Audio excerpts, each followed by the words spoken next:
إنا نحن نزلنا الذكر وإنا له لحافظون سبحان ربك رب العزة عما يصفون وسلام على المرسلين والحمد لله رب العالمين اللهم صل على سيدنا محمد وعلى آل سيدنا محمد وبارك وسلم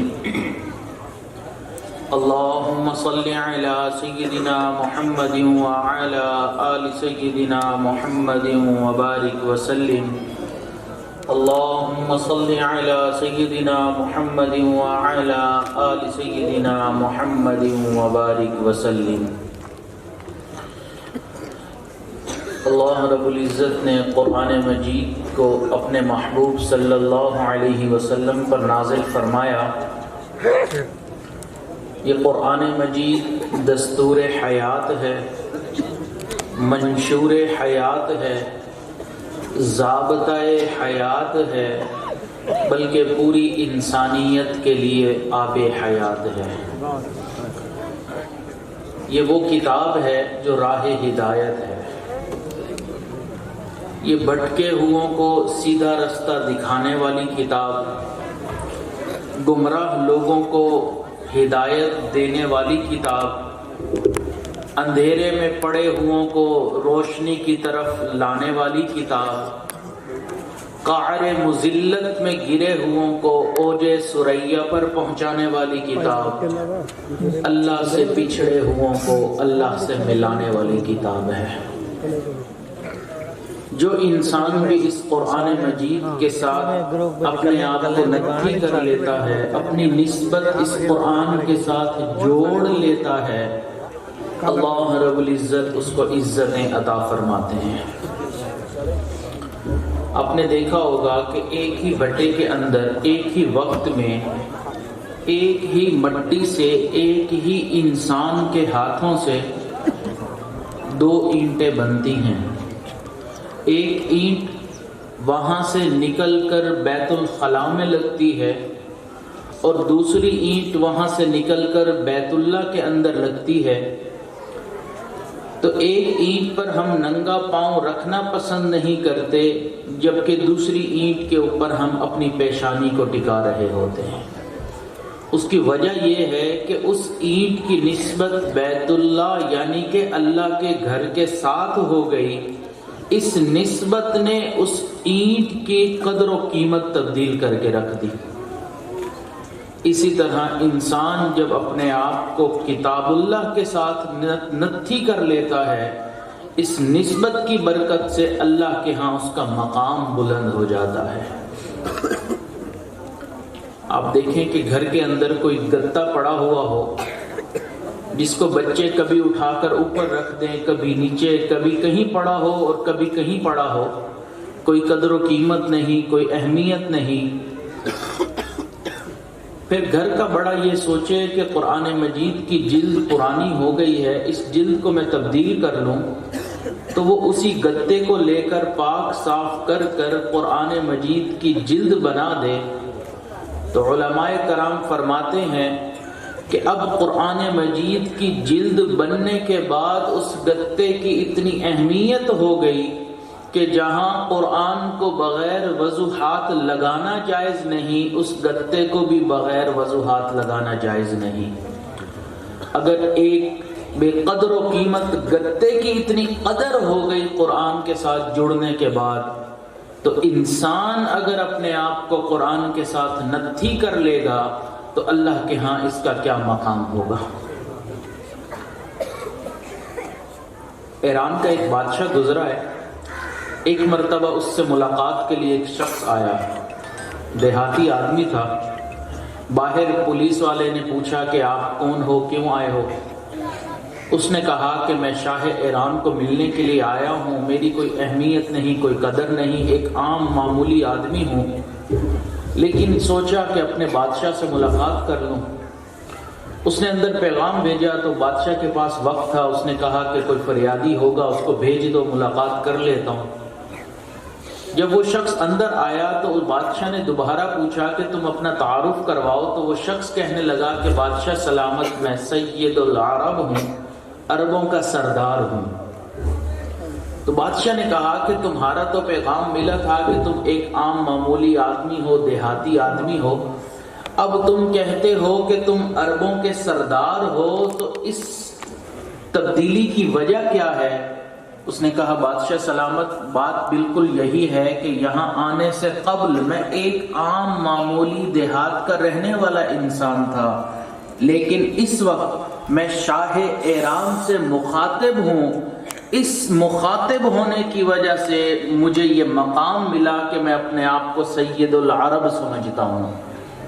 اگر دنیا کے بادشاہ سے کوئی انسان ہم کلام ہو جائے، اپنے آپ کو سردار سمجھنے لگ جائے، تو یہ قرآن مجید بھی تو اللہ رب العزت کا کلام ہے۔ جب انسان اس کو پڑھتا ہے تو وہ اللہ سے ہم کلام ہوتا ہے، پھر اللہ تعالیٰ اس کو انسانیت کا سردار بنا دیتے ہیں۔ حضرت موسیٰ علیہ السلام نے کوہ طور پر ایک مرتبہ اللہ رب العزت کے ساتھ کلام فرمایا، کلیم اللہ ٹھہرے۔ یہ اللہ کا اس امت پر کتنا احسان ہے، جب چاہے، جہاں پر چاہے، جس وقت چاہے، اللہ رب العزت کے ساتھ انسان ہم کلام ہو سکتا ہے۔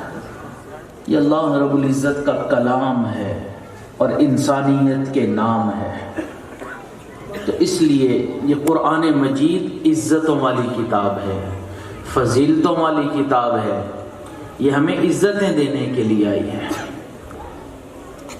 یہ قرآن مجید اللہ رب العزت کا کلام ہے، قیامت تک یہ قرآن باقی رہے گا، کوئی اس کو ختم نہیں کر سکتا۔ اس کی حفاظت کا ذمہ خود اللہ رب العزت نے لیا۔ اب ہم دنیا میں دیکھتے ہیں کہ جب کسی چیز کی حفاظت کرنی ہو، اس کے دو طریقے اپنائے جاتے ہیں۔ ایک طریقہ کہ اس چیز کو محفوظ کرنے کے لیے اس کی ہارڈ کاپی بنا لی جاتی ہے۔ جیسے ہم نے کوئی کتاب پرنٹ کرنی ہو تو ہم کتاب کو لکھنے کے بعد کاغذ کے اوپر اس کی کاپی نکال لیتے ہیں، اس کو ہارڈ کاپی کہتے ہیں۔ اور دوسری کاپی کہلاتی ہے سافٹ کاپی، جو کمپیوٹر کے اندر ہمارے پاس محفوظ ہوتی ہے۔ ایک ہوتی ہے ہارڈ کاپی، ایک ہوتی ہے سافٹ کاپی۔ اسی طرح قرآن مجید کی حفاظت کا بھی اللہ رب العزت نے جو نظام ترتیب دیا، وہ ایک ہارڈ کاپی میں ہمیں شکل نظر آتا ہے اور ایک سافٹ کاپی میں نظر آتا ہے۔ ہارڈ کاپی ہم دیکھتے ہیں کہ پوری دنیا میں اس وقت مختلف پرنٹنگ پریس ہیں جو قرآن مجید کی طباعت کر رہے ہیں، یہ ہارڈ کاپی ہے۔ آپ دنیا میں کہیں پر چلے جائیں، آپ کو کہیں کوئی زیر زبر کی کوئی کمی پیشی نظر نہیں آئے گی، بالکل ایک جیسا قرآن مجید آپ کو پوری دنیا میں نظر آئے گا۔ یہ اللہ نے حفاظت کا ذمہ اپنے ذمے لیا ہے، حفاظت اس قرآن مجید کی اپنے ذمے لی ہے۔ یہ اس کی ہارڈ کاپی ہے جو ہمیں ہر جگہ مل جاتی ہے، اور دوسری ہے سافٹ کاپی، جو قرآن مجید اللہ رب العزت نے اس امت میں ایسے لوگوں کو کھڑا کر دیا جو حفظ کے ذریعے اس کو اپنے سینے میں محفوظ کر لیتے ہیں۔ یہ سافٹ کاپی ہے۔ اس لیے قرآن مجید کی ہارڈ کاپی میں اگر کوئی کمی بیشی کر بھی دے، یہ سافٹ کاپی والے فوراً بتا دیتے ہیں یہاں زبر نہیں اور یہاں زیر نہیں ہے۔ کفار نے بہت کوششیں کی، لیکن اللہ کا احسان رہا کہ دنیا میں ہر وقت کہیں نہ کہیں کوئی نہ کوئی ایسے حفاظ رہے کہ ایک لمحے کے لیے بھی قرآن دنیا سے وہ ختم نہیں کر سکے۔ رشیا میں جب کمیونزم آیا، کمیونسٹ آئے، جس کو سرخ آندھی بھی کہا جاتا ہے، تو انہوں نے یہ لا بنا دیا کہ قرآن مجید کہیں پر کسی گھر میں نظر آئے تو پورے گھرانے کو پھانسی پر چڑھا دیا جائے، حتیٰ کہ عربی کا کوئی کاغذ بھی نظر آ جائے تو پورے گھرانے کو مارا جائے گا۔ تو حضرت والد صاحب فرماتے ہیں کہ میں 1992 میں رشیا گیا، اس وقت وہ آزاد ہو چکا تھا، تو وہاں علماء سے میں نے پوچھا کہ آپ لوگ 90 سال اس کیفیت میں رہے کہ اذان کے اوپر پابندی، مساجد بند کر کے وہاں پر گھوڑے وغیرہ باندھ دیے گئے، قرآن مجید پڑھنے پڑھانے پر پابندی لگا دی گئی، حتیٰ کہ عربی بول چال پر پابندی لگا دی گئی، پھر قرآن مجید کیسے محفوظ رہا یہاں پر؟ تو انہوں نے کہا کہ حضرت جب یہ پابندی لگی تو اس وقت جو ہمارے علماء تھے اور قراء تھے وہ اس بات پر سر جوڑ کر بیٹھے کہ اب اگلی نسل کو کیسے قرآن مجید کی تعلیم دی جائے۔ تو اس میں سے جو قراء تھے انہوں نے بعض میں درزی کا کام شروع کر دیا، کپڑے کی سلائی کرتے اور اپنے ساتھ ایک طالب علم کو بٹھا لیتے جو شاگرد بنتا، وہ حفظ بھی کرتا اور ساتھ ساتھ درزی کا کام بھی سیکھتا۔ پولیس والے آتے کہ تم دونوں بیٹھے یہاں کیا کر رہے ہو؟ تو وہ بتاتے کہ میں استاد ہوں، یہ شاگرد ہے، یہ میرے سے کپڑے سینا سیکھ رہا ہے۔ تو جس طرح کسی نابینا کو قرآن مجید حفظ کروایا جاتا ہے، وہ استاد اپنے شاگرد کو اس طرح روزانہ ایک آیت یا آدھی آیت سنا کر حفظ کروایا کرتا تھا۔ بعض لوگ انہوں نے کھیتی باڑی شروع کر دی، ساتھ اپنے ایک شاگرد کو بٹھا لیا، اب ٹریکٹر چلا رہے ہیں دن بھر۔ اب پوچھا کہ بھئی کیا معاملہ ہے، پولیس والے آئے کیا کر رہے ہو؟ جی کھیتی باڑی چلا رہا ہوں، آگے بچے کو بھی سکھا رہا ہوں، لیکن حقیقتاً وہ قرآن مجید کی تعلیم دے رہے تھے۔ کہتے ہیں 90 سال اسی کیفیت میں گزرے، جب یہ کمیونسٹ یہاں سے ختم ہوا چلا گیا تو اب ہم علماء کو تو پتہ نہیں تھا کہ قرآن مجید کی حفاظت کا کیسا ذمہ اللہ نے لیا ہے، تو ہم نے یہ اعلان کیا کہ اگلی نسل میں قرآن مجید کی محبت کو اجاگر کرنے کے لیے ہم قرأت کا ایک جلسہ منعقد کرتے ہیں، جس میں مختلف قراء آئیں گے، تلاوت کریں گے، لوگ ان کی تلاوت سنیں گے تو شوق ہوگا کہ ہم بھی اپنے بچوں کو حفظ کروائیں۔ تو انہوں نے یہ اعلان کیا کہ فلاں 3 دن میں جتنے بھی ملک کے اندر قراء ہیں یا حفاظ ہیں پورے قرآن مجید کے، وہ آئیں اور تلاوت کریں۔ ہم علماء کا یہ خیال تھا کہ 300 یا 400 لوگ ہوں گے پورے ملک میں جو قرآن مجید کے حافظ ہوں گے، لیکن پریشانی اور خوشی تو اس وقت بڑھ گئی جب ہمیں 12,000 سے بھی زیادہ درخواستیں موصول ہوئیں کہ ہم مکمل حافظ قرآن ہیں۔ فرماتے ہیں ہم حیران ہوئے کہ 90 سال جس کتاب پر پڑھنے پر پابندی تھی، ان علماء نے اور قراء نے کس طرح اگلی نسلوں کو قرآن مجید کا حافظ بنا دیا۔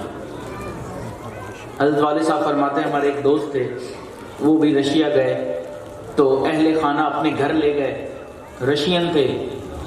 ان میں سے ایک نے کہا کہ حضرت یہ میرا بیٹا ہے، چھوٹا عمر ہے، عمر چھوٹی ہے، قرآن مجید کا حافظ ہے۔ تو وہ جو دوست تھے انہوں نے اپنی جیب سے پاکٹ سائز قرآن مجید نکالا جو چھوٹے سائز میں پرنٹ ہوا ہوا تھا، اور اس بچے کے سامنے کھولا اور کہا کہ بیٹا یہاں سے پڑھو۔ اب وہ کبھی قرآن مجید دیکھتا ہے، کبھی شکل دیکھتا ہے، کبھی قرآن دیکھتا ہے، کبھی شکل دیکھتا ہے۔ تو میں نے اسے کہا بیٹا اس جگہ سے یہ آیت پڑھو نا، وہ پھر قرآن دیکھتا ہے، پھر میرا چہرہ دیکھتا ہے۔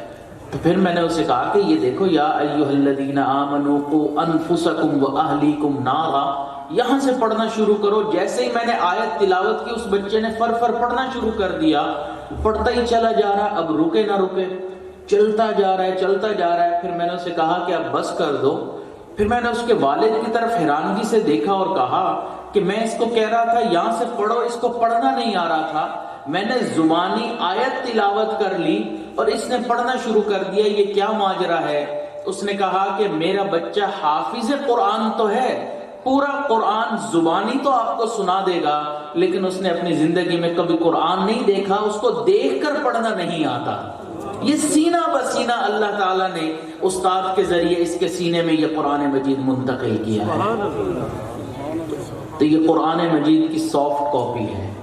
اللہ تعالیٰ نے اس طرح اس قرآن مجید کی حفاظت کی ہے۔ دنیا میں کہیں پہ آپ چلے جائیں، کسی بھی کتاب کا کوئی بھی حافظ آپ کو نہیں ملے گا، قرآن مجید کے حفاظ آپ کو ملیں گے۔ حضرت والد صاحب اپنا ایک واقعہ سناتے ہیں، فرماتے ہیں کہ میں رشیا میں ہی گزر رہا تھا تو سڑک کراس کرتے ہوئے ایک خاتون میری طرف آئی، میرے ساتھ 2-3 وہاں کے لوکل ساتھی بھی تھے، اور وہ خاتون آ کے ان ساتھیوں سے پوچھنے لگی کہ آپ لوگ شکل سے اور حلیے سے مسلمان نظر آتے ہو. اب نے کہا مسلمان ہیں. تو اس نے کہا کہ آپ لوگوں کے پاس قرآن مجید ہے؟ تو حضرت والد صاحب فرماتے ہیں کہ میرے پاس چھوٹا پاکٹ سائز قرآن تھا، میں نے وہ نکال کے دیا تو اس خاتون نے اس کو چومنا شروع کر دیا، کبھی آنکھوں پہ لگا رہی ہے، آنکھوں میں موٹے موٹے آنسو ہیں، جیسے کوئی بچھڑا ہوا بچہ اپنی والدہ کو مل جاتا ہے، وہ اس طرح محبت کا اظہار کر رہی تھی. فرماتے ہیں کہ میں حیران ہوا کہ اس طرح تو کوئی اظہار نہیں کرتا. تو میں نے اپنے ساتھیوں سے پوچھا کہ اس سے پوچھو یہ کیا معاملہ ہے. جب اس خاتون سے پوچھا، اس نے کہا میری عمر 39 سال 40 سال کی ہو گئی، ہمارے ملک میں قرآن مجید رکھنے پر پڑھنے پر پابندی تھی، آج میں 40 سال کے بعد پہلی مرتبہ قرآن مجید کو دیکھ رہی ہوں. ایسے سخت حالات میں بھی اللہ تعالیٰ نے ان علماء سے، ان حفاظ سے اس قرآن مجید کی حفاظت کا ذمہ لیا، حفاظت کروائی. تو یہ حفاظ قرآن مجید کے الفاظ کے محافظ ہیں، اور علماء قرآن مجید کے معانی کے محافظ ہیں. تو اللہ کے حکیمت ہے. آپ کو اس امت میں ہر عمر کے طبقے میں حفاظ مل جائیں گے. ہارون الرشید کے زمانے میں ایک شخص اپنے 5 سال کے بیٹے کو لایا اور کہنے لگا بادشاہ سلامت میرا بیٹا مکمل حافظ قرآن ہے. اتنا چھوٹا تھا وہ بچہ کہ وہ باپ کے سامنے ضد کر رہا تھا کہ مجھے گڑ کی ڈلی لے کر دیں، جیسے ہم آج کل بچے کہتے ہیں نا کینڈی لے کر دیں، ٹافی لے کر دیں. تو گڑ کی ڈلی اس ٹائم کینڈی ہوا کرتی ہوگی کوئی، تو وہ ضد کر رہا تھا کہ مجھے گڑ کی ڈلی لے کر دیں. تو بادشاہ نے کہا کہ تم اگر مجھے قرآن سناؤ گے تو میں تمہیں لے کر دوں گا. تو بادشاہ خود بھی حافظ تھا ہارون الرشید، اس نے مختلف جگہوں سے اس بچے سے قرآن مجید سنا، تو اس 4-5 سال کے بچے نے مکمل قرآن مجید وہاں سنا دیا. 5 سال کا بچہ حافظ قرآن.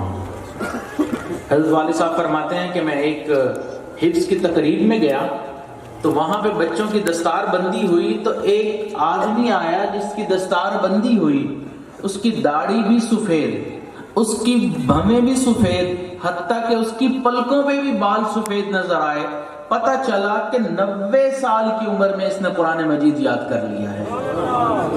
اللہ تعالیٰ نے ایسے لوگوں کو کھڑا کر دیا اس قرآن مجید کی حفاظت کے لیے. پھر آپ دیکھیں تو عام طور پر ایک بچہ 2 سال میں حفظ مکمل کر لیتا ہے، لیکن ایسے لوگ بھی ہیں کہ وہ جلد کر لیتے ہیں. 1 مہینے میں بھی قرآن مجید حفظ کرنے کی مثالیں موجود ہیں. امام محمد رحمۃ اللہ علیہ، امام ابو حنیفہ رحمۃ اللہ علیہ کی خدمت میں حاضر ہوئے تو امام صاحب رحمۃ اللہ علیہ نے فرمایا کہ میری مجلس میں بیٹھنے کے لیے شرط یہ ہے کہ بچہ حافظ قرآن ہو. تو آپ نے حفظ کیا ہے؟ تو انہوں نے کہا میں نے تو نہیں کیا. تو امام صاحب نے فرمایا آپ حفظ کر لیں. تو وہ چلے گئے. 1 ہفتے کے بعد آئے تو امام صاحب سمجھے کہ جیسے اپنے استاد کو ملنے کے لیے کوئی شاگرد آتا ہے تو یہ دوبارہ آئے ہیں. تو انہوں نے پوچھا کیسے آنا ہوا؟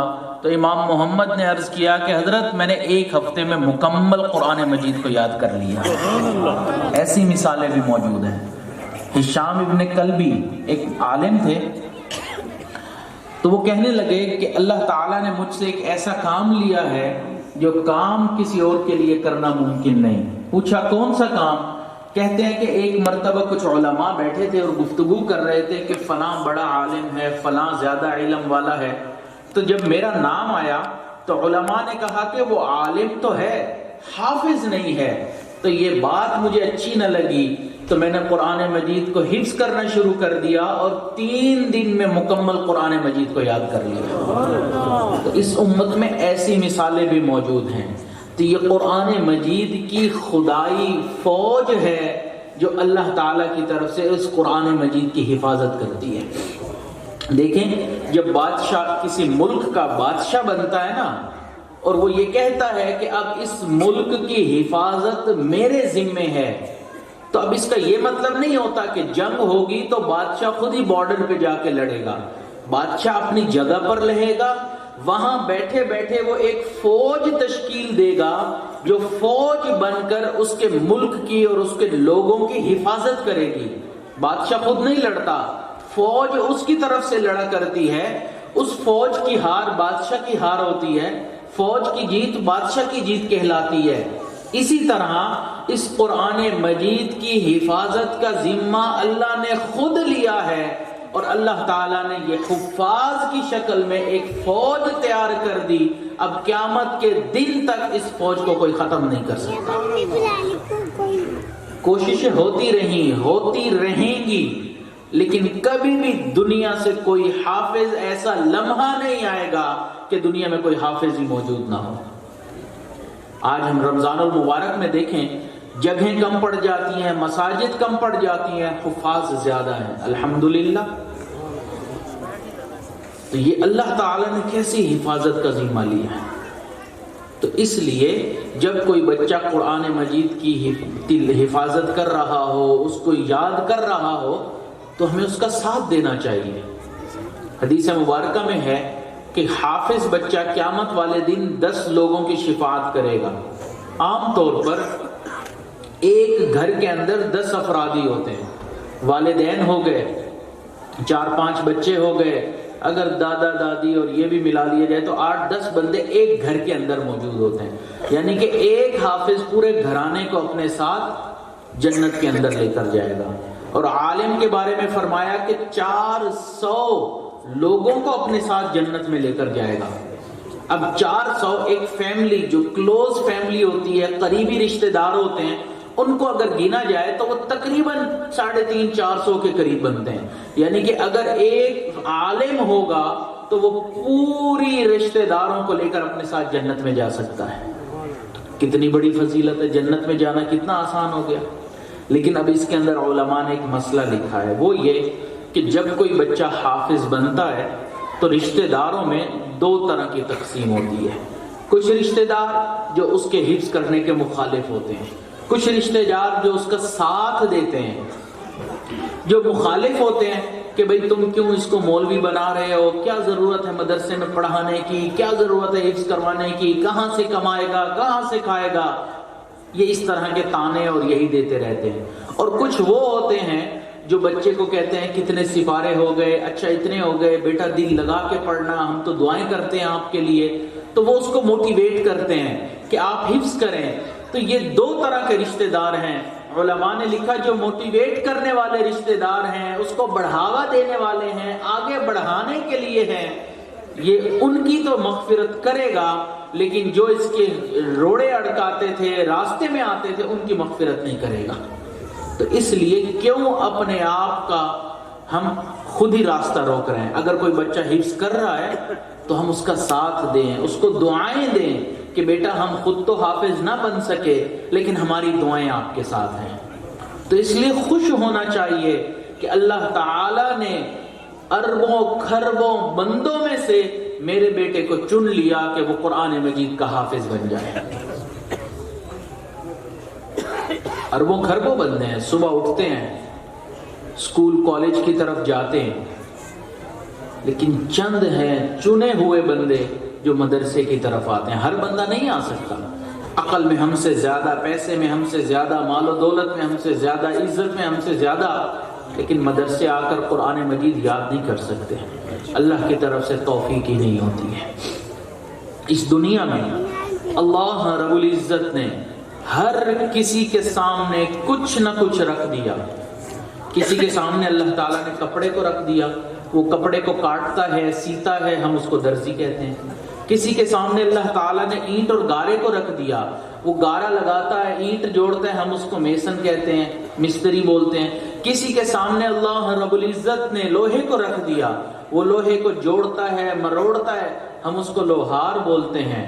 تو اس دنیا میں ہر کسی کے سامنے اللہ نے کچھ نہ کچھ رکھ دیا جس کے اندر وہ اپنی زندگی گزارتا ہے۔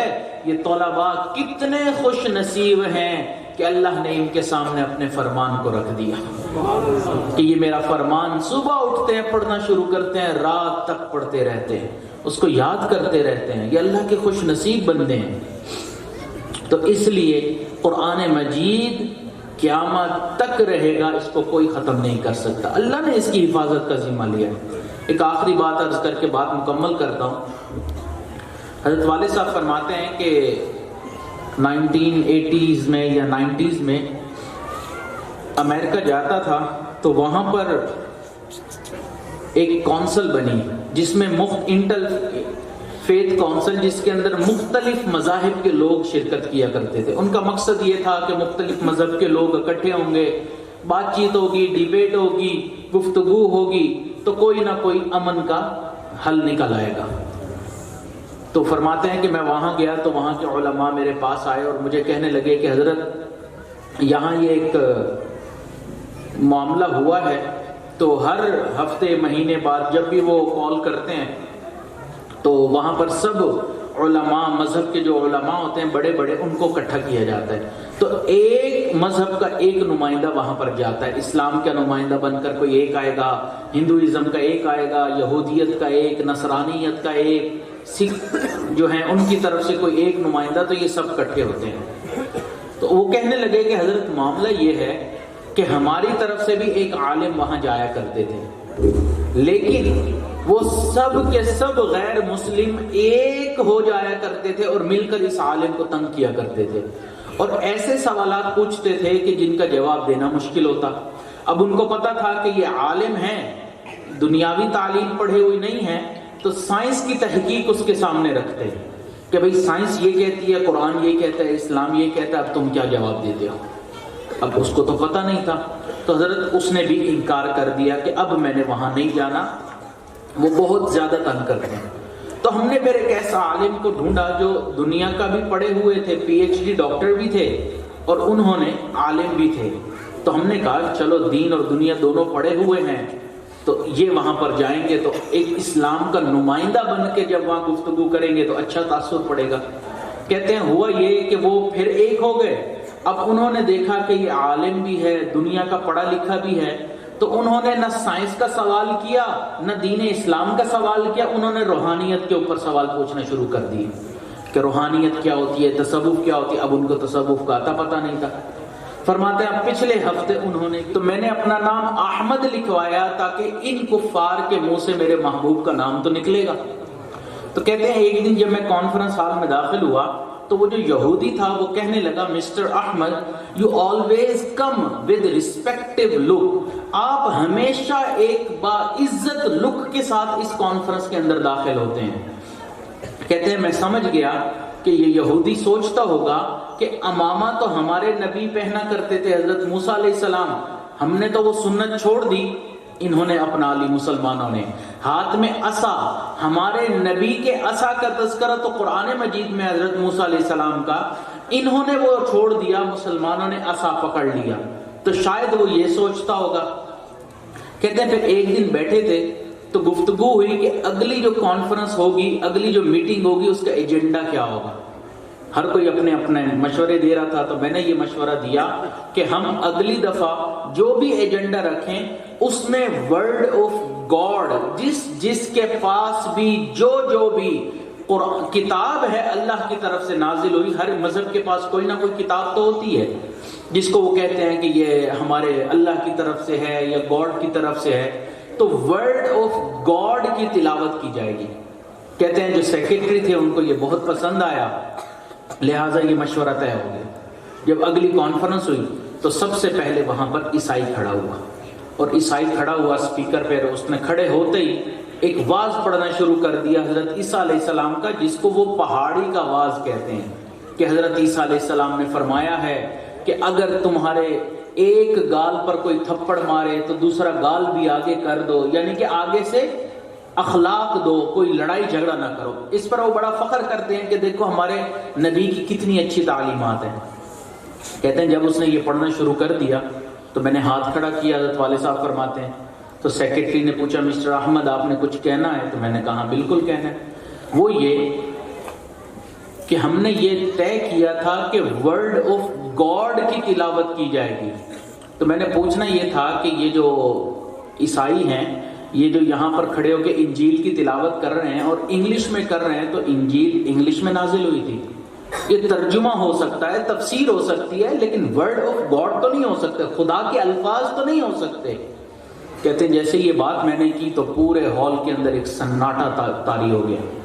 اب ہر کوئی دیکھ رہا ہے کہ یہ کیا معاملہ آ گیا۔ تھوڑی دیر کے بعد یہودی سمجھ گیا کہ یہ ہمیں کہاں پر لا کر اس نے ٹریپ کیا ہے، تو وہ آیا اور اس نے اسپیکر پر آ کر کہا کہ مسٹر احمد، میں آج آپ کو لاؤڈلی اینڈ کلیئرلی یہ بات کہہ رہا ہوں کہ اس وقت روئے ارض پر پوری دنیا میں ورڈ آف گاڈ مسلمانوں کے علاوہ کسی اور مذہب کے پاس محفوظ ہی نہیں ہے۔ تو یہ اللہ تعالیٰ کا احسان ہے، کرم ہے کہ اللہ تعالیٰ نے ہمیں قرآن مجید کے ساتھ نتھی کیا، مدارس کے ساتھ، علماء کے ساتھ جوڑا۔ ہمیں اس پر اللہ کا شکر ادا کرنا چاہیے۔ ہمارے دادا شیخ حضرت مرشد عالم خواجہ غلام حبیب رحمۃ اللہ علیہ فرمایا کرتے تھے، اے انسان تو پڑھ قرآن، تیرا رب کرے گا تیرا اکرام، اقرأ وربک الاکرم۔ ہم قرآن مجید کی تلاوت تو کر کے دیکھیں اللہ تعالیٰ کیسے ہمارا اکرام فرماتے ہیں۔ قرآن سے اپنے آپ کو نتھی کر لیں، جوڑ لیں، اس کی تلاوت کریں، اس پر عمل کریں تاکہ ہماری زندگی بھی سنورے، دنیا کی اور آخرت دونوں کی۔ اللہ تعالیٰ سے دعا ہے کہ جتنے بچوں نے قرآن مجید کو یاد کیا، اللہ تعالیٰ اس نعمت کو تا دم آخر محفوظ رکھنے کی توفیق عطا فرمائے، اور جو ان کے اساتذہ ہیں ان کی محنتوں کو قبول فرمائے، اور حضرات اکابر جو اس وقت سٹیج پر تشریف فرما ہیں، اللہ ان کے یہاں پر آنے کو قبول فرمائے، اور ان کی برکت سے ہم فقیروں کی حاضری بھی قبول فرمائے۔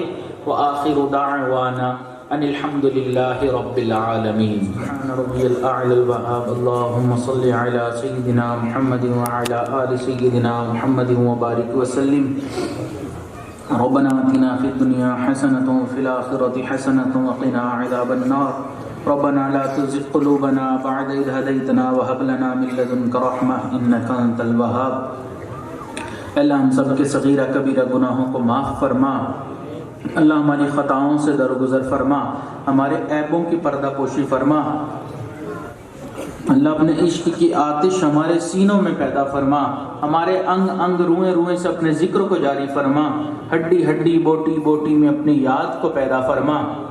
اے اللہ رحمتوں والے معاملے فرما، کبھی بھی اپنے در سے دور نہ فرما، کبھی بھی خالی ہاتھ نہ لوٹا، اللہ کبھی بھی نفس و شیطان کے حوالے نہ فرما، اللہ کبھی بھی ناقدروں کے حوالے نہ فرما، اللہ کبھی بھی دشمن کے حوالے نہ فرما، اللہ رحمتوں والے معاملے فرما۔ اللہ دور قریب سے جتنے احباب یہاں موجود ہیں اللہ سب کے آنے کو قبول فرما، اللہ ہم سب کو بری نظر سے محفوظ فرما، برے اثر سے محفوظ فرما، جادو ٹونے سے ہماری حفاظت فرما، برا چاہنے والوں کی برائی سے ہماری حفاظت فرما، دوستی کے رنگ میں دشمنی کرنے والوں سے ہماری حفاظت فرما۔